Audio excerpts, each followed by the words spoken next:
মিনার হতে আসলে আওয়াজ হরে গলাতে পড়ো নামাজ। খুব মনোযোগ দিয়ে শুনবেন, কবি বলছে বিনা রগতে আসলে আওয়াজ হরে গলাতে পড়ো নামাজ। বিনা রগতে আসলে আওয়াজ হরে গলাতে পড়ো নামাজ। বিনা রগতে আসলে আওয়াজ হরে গলাতে পড়ো নামাজ। পড়লে নামাজ পাবে গো মিরাজ, পড়লে নামাজ পাবে গো মিরাজ। ইবাদতের শ্রেষ্ঠ নামাজ বিনার গতে আসলে আওয়াজ হরে গলাতে পড়ো নামাজ। বিনার গতে আসলে আওয়াজ হরে গলাতে পড়ো নামাজ। পড়লে নামাজ পাবে গো মিরাজ, পড়লে নামাজ পাবে গো মিরাজ। ইবাদতের শ্রেষ্ঠ নামাজ বিনার গতে আসলে আওয়াজ হরে গলাতে পড়ো নামাজ। বিনার গতে আসলে আওয়াজ হরে গলাতে পড়ো নামাজ। নামাজ পড়েছিল হযরত আলী তীরে জখম হয়ে দুনিয়া ভুলে। নামাজ পড়েছিল হযরত আলী তীরে জখম হয়ে দুনিয়া ভুলে। দয়ার নবী বলে এক সাহাবী আলীর নামাজ চলে বার করতে। দয়ার নবী বলে এক সাহাবী আলীর নামাজ চলে বার করতে। বার করতে তবু উচ্চসে, বার করতে তবু উচ্চসে, তবু আলী পড়ে নামাজ। জোরে বলো না সুবহানাল্লাহ। আর বলতে পারলে না সুবহানাল্লাহ। হযরতে আলী হুজুর নামাজ পড়তে গেলেন মসজিদে। নামাজ পড়ার আগে যুদ্ধের ময়দানে যুদ্ধ করতে গেল, ইসলামকে বাঁচাতে, ইসলামকে টিকিয়ে রাখতে যুদ্ধের ময়দানে চলে গেল। যাওয়ার পরে একটা ইহুদিরা, বেদিনরা, কাফেররা একটা তীর নিক্ষেপ করলো হযরতে আলী হুজুরের দিকে। তীরটা যখন পিছন দিক থেকে ঢুকলো, সামনের দিকে হাফ বার হয়ে রয়েছে আর পিছন দিকে হাফ বার হয়ে রয়েছে। তীরের ভিতরে যখন ঢুকলো, জ্বালা যন্ত্রণায় হযরতে আলী হুজুর ছটপট ছটপট করছে। সকল সাহাবারা ছুটে এলো। ছুটে আসার পরে তীরটা সবাই টানাটানি করে বার করার চেষ্টা করছে, বার হচ্ছে না। আল্লাহ রসুল বললে, সাহাবাদের বললো, বাবা তোমরা দাঁড়াও, কেউ টেনো না, তোমরা কেউ টেনো না, তীরটা যেমন ভাবে আছে অমন ভাবে থাকুক। হযরতে বেলালকে ডাকলে, বেলাল তুমি চলে যাও মসজিদে মিনারের উপরে একটু আজান দিয়ে দাও। তুমি আজান দেবে আর আমি নামাজ পড়াবো। যখন হযরতে আলী যখন নামাজে যখন দাঁড়াবে, পিছন থেকে একটা সাহাবাকে বলল, তুমি তীরটা তখন বার করবে। যখন হযরতে আলী হুজুরের যখন তীরটা বার করা হলো, নামাজে যখন দাঁড়িয়ে গেল, অন্য সাহাবা যখন এসে তীরটা বার করলো, আলী হুজুর একবার আহ উহ করে আওয়াজ করলেন। একটু জোরে বলুন সুবহানাল্লাহ। আর একটু জোরে বলুন সুবহানাল্লাহ। তারা কেমন নামাজ পড়েছিল? কবি বলছে নামাজ পড়েছিল হযরত আলী তীরে জখম হয়ে দুনিয়া ভুলে। নামাজ পড়েছিল হযরত আলী তীরে জখম হয়ে দুনিয়া ভুলে। দয়ার নবী বলে এক সাহাবী আলীর নামাজ চলে বার করতে। বার করতে তবু উচ্চসে, বার করতে তবু উচ্চসে, তবু আলী পড়ে নামাজ।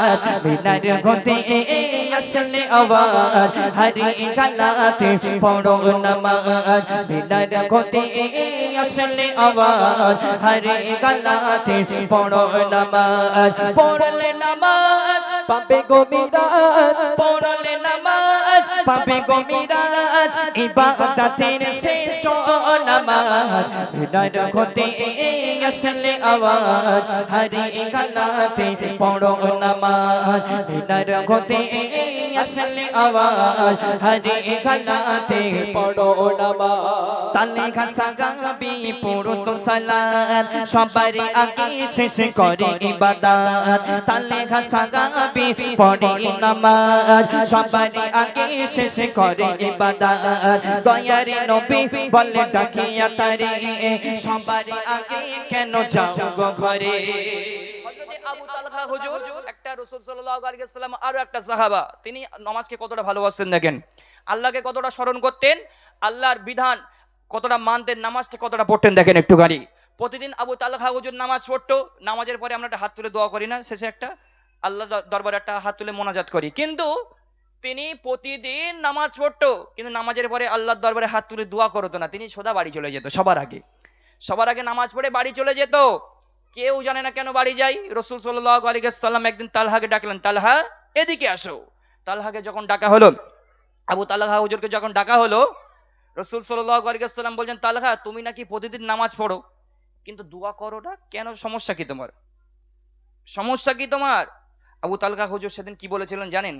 একটু মন দিয়ে শুনুন। তিনি কি জন্য নামাজ পড়তো কিন্তু দোয়া না করে বাড়ি যেত, একটু মনোযোগ দিয়ে শুনুন। কবি বলছে, তালেগা সাগাবি পড়তো সালাত, সবারই আগে শেষ করে ইবাদত। তালেগা সাগাবি পড়তো নামাজ, সবারই আগে শেষ করে ইবাদত। দয়ার নবী বলে ডাকিয়া তারে, সবারই আগে কেন যাও গো ঘরে? বলে সাগাবি গরিবি আমি, বলে সাগাবি গরিবি আমি, স্বামী স্ত্রী এক কাপড়ে নামাজ। জোরে বলো না সুবহানাল্লাহ। আর একটু জোরে বলতে পারলে না সুবহানাল্লাহ? ইয়া রাসূলুল্লাহ, ইয়া হাবিবাল্লাহ, আমি তালহা এতটাই গরিব, এতটাই অসহায়, আমার বাড়িতে একটা ছাড়া দুটো কোনো কাপড় নেই। রাসূল, ইয়া রাসূলুল্লাহ, ইয়া হাবিবাল্লাহ, আমি যখন মসজিদে যখন কাপড়টা পরে নামাজ পড়তে আসি, আপনি জানেন আমার স্ত্রীটা, আমার বিবি, আমার স্ত্রী তখন ঘরের দরজা বন্ধ করে উলঙ্গ হয়ে ঘরের ভিতরে বসে থাকি। ইয়া রাসূলুল্লাহ, ইয়া হাবিবাল্লাহ, আমি যখন নামাজ পড়ে বাড়িতে চলে যাই, আমার স্ত্রী ওই কাপড়টা পরে তিনি আল্লাহর ইবাদত, আল্লাহর শুকর গুজার করতে থাকে। যদি বলুন সুবহানাল্লাহ। তাদের কাপড়ের অভাব ছিল, বস্ত্রের অভাব ছিল, টাকা পয়সার অভাব ছিল। আমাদের কি বস্ত্রের অভাব আছে বাবা? টাকার অভাব আছে? আমাদেরকে পোশাকের মানে অভাব আছে? অভাব নেই। কিন্তু তাদের এতটাই অভাব ছিল, তারপরেও কোনোদিন আল্লাহকে ভুলিনি। আর আল্লাহ পাক আমাদের এতটা ধন সম্পদ, টাকা পয়সা, ব্যবসা বাণিজ্য দিয়েছে, তারপরে আমাদের অভাব শুধু একটাই, সেটা হলো কি অভাব? নামাজের অভাব। নামাজ আমরা ঠিকভাবে পড়ি না। আমি যখন আসছিলাম, ঘরের ভিতরে ছিলাম, আমার একটা চাহাজান বলছিল, বলে একটা নামাজ নিয়ে কিছু বলবে। যদি ভাই গজলটা নতুন লিখেছি, ওই জন্য আপনাদের এখানে গেয়ে দিলাম, দু একটা স্টেজে গিয়েছি যদিও বা। তারা কেমন নামাজ পড়েছিল? হযরত আবু তালহা হুজুর কবি শেষ কথা কি বলছে দেখুন, তালেগা সাগাবি পড়তো সালাত, সবারই আগে শেষ করে ইবাদত। দয়ার নবী বলে ডাকিয়া তারে, সবারই আগে কেন যাও গো ঘরে? তালেগা সাগাবি পড়তো সালাত, সবারই আগে শেষ করে ইবাদত। দয়ার নবী বলে ডাকিয়া তারে, সবারই আগে কেন যাও গো ঘরে? বলে সাগাবি গরিবি আমি, বলে সাগাবে গরিবে আমি, স্বামী স্ত্রী এক কাপড়ে নামাজ। মিনার গতি আসলে আওয়াজ, হরি গলাতে পড়ো নামাজ। মিনার গতি আসলে আওয়াজ, হরি গলাতে পড়ো নামাজ। মিনার গতি আসলে আওয়াজ, হরি গলাতে পড়ো নামাজ। পড়লে নামাজ পাবে গো মিরাজ, পড়লে নামাজ পাবে গো মিরাজ। ইবাদতের শ্রেষ্ঠ নামাজ, মিনার গতি আসলে আওয়াজ, হরি গলাতে পড়ো নামাজ। মিনার গতি আসলে আওয়াজ, হরি গলাতে পড়ো নামাজ। জান্নাতি ঘোষণা ছিল জাগায়, ওমর থেকে 10 জন সাহাবা। দুনিয়ার বুকে মহান রব্বুল আলামিন আল্লাহ পাক যাদেরকে 10 জন সাহাবাদেরকে, 10 জন সাহাবীদেরকে জান্নাতের সার্টিফিকেট দিয়েছিল বাপ, তারপরেও তারা একবারের জন্য আল্লাহকে ভুলেনি, তারপরেও একবার আল্লাহর নামাজকে ভুলে যায়নি। ও বাপ, আমাদেরকে জান্নাতের সার্টিফিকেট আছে আব্বা? আছে আব্বা? আছে জান্নাতের সার্টিফিকেট? এবার না জান্নাতের সার্টিফিকেট আছে? আমাদের জান্নাতের সার্টিফিকেট নেই, আমাদের আছে মাধ্যমিক পাস সার্টিফিকেট, তাই তো? আমাদের আছে বেড়াচবা শহীদুল্লাহ কলেজ পাস করা সার্টিফিকেট। জান্নাতের সার্টিফিকেট আমরা খুঁজি না, আমরা খুঁজি মাধ্যমিক পাস সার্টিফিকেট খুঁজিতে যাই, আমরা জান্নাতের সার্টিফিকেট খুঁজে নেই। আজকে দেখেন, একদম বাস্তব বলছি, আমরা কেমন নামাজ পড়ি জানেন? আমি যখন ছোট ছিলাম, একটা হঠাৎ করে কথাটা মনে পড়ে গেল। আমি যখন ছোট ছিলাম, যখন মাদ্রাসায় পড়তাম, তো আমাদের বসিরহাটের দিকে একটা মাদ্রাসায় পড়তাম, তো সেখানটায় একদিন দেখি জোহরের নামাজ পড়ছি আমরা সবাই, সুন্নত নামাজ পড়ে আমরা বসে আছি, নামাজের এখনো 5 মিনিট বাকি আছে। একটা মুরব্বী তিনি ঢুকলেন, সবার শেষে ঢুকলেন মসজিদের ভিতরে। ঢোকার পরে আমরা সবাই নামাজ পড়ে বসেছি, সুন্নত নামাজ পড়ে, এবার ফরজ নামাজটা পড়বো। তিনি দেখলেন 5 মিনিট বাকি আছে, সুন্নত নামাজটা পড়ে নেই। সে ব্যক্তি আল্লাহু আকবার বলে সুন্নত নামাজটা শুরু করলো। 1 রাকাত হয়ে গেছে, দ্বিতীয় রাকাতে যখন উঠলো, ও ব্যক্তির পকেটে ছিল মোবাইল, নামাজ পড়তে পড়তে যখন দাঁড়িয়ে আছে, তাকবীরে তাহারিমা বেঁধে দাঁড়িয়ে আছে, হঠাৎ করে তার মোবাইলে কল এলো। ও ব্যক্তি নামাজ পড়তে পড়তে এক হাত দিয়ে তাহারিমা বেঁধে এক হাত দিয়ে ফোনটা ধরে বলে, হ্যালো, আমি নামাজ পড়ছি। বলে, নামাজে পর তোমার সঙ্গে আমি যোগাযোগ করছি। নামাজ হবে আব্বা? না, নামাজ হবে।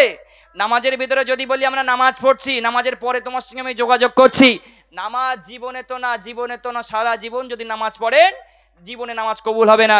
আর আমার দাদিদের একটা, আমার যেখানে দাদিরা আছে এদের একটা নিয়ম আছে, বুঝলেন? এরা যদি নামাজ পড়ে সামনে তো যদি মুরগি টুরগি যায়, মুরগিটা আগে তাড়াবে তারপর নামাজ পড়ে, তারপর নামাজ। আগে মুরগি তাড়াবে তারপরে নামাজ। কিন্তু তারা জান্নাত সার্টিফিকেট পাওয়ার পরেও তারা কেমন নামাজ পড়েছিল? কবি বলছে, জান্নাতি ঘোষণা ছিল জাগারে ওমর থেকে 10 জন সাহাবা। জান্নাতি ঘোষণা ছিল জাগারে ওমর থেকে 10 জন সাহাবা। তবু পারেনি ছাড়তে নামাজ, সদা রবের প্রেমে পড়তো নামাজ। তারা পারেনি ছাড়তে নামাজ, সদা রবের প্রেমে ছিল বিরাট। বলে মান্নান নবীর দামান, বলে মান্নান নবীর দামান, পেতে পড়ো সদা নামাজ। মিনার গতে আসলে আওয়াজ, হরে গলাতে পড়ো নামাজ। মিনার গতে আসলে আওয়াজ, হরে গলাতে পড়ো নামাজ। পাবে পড়লে নামাজ, পাবে গো মিরাজ, পড়লে নামাজ পাবে গো মিরাজ। ইবাদতের শ্রেষ্ঠ নামাজ, মিনার গতে আসলে আওয়াজ, হরে গলাতে পড়ো নামাজ। মিনার গতে আসলে আওয়াজ, হরে গলাতে পড়ো নামাজ।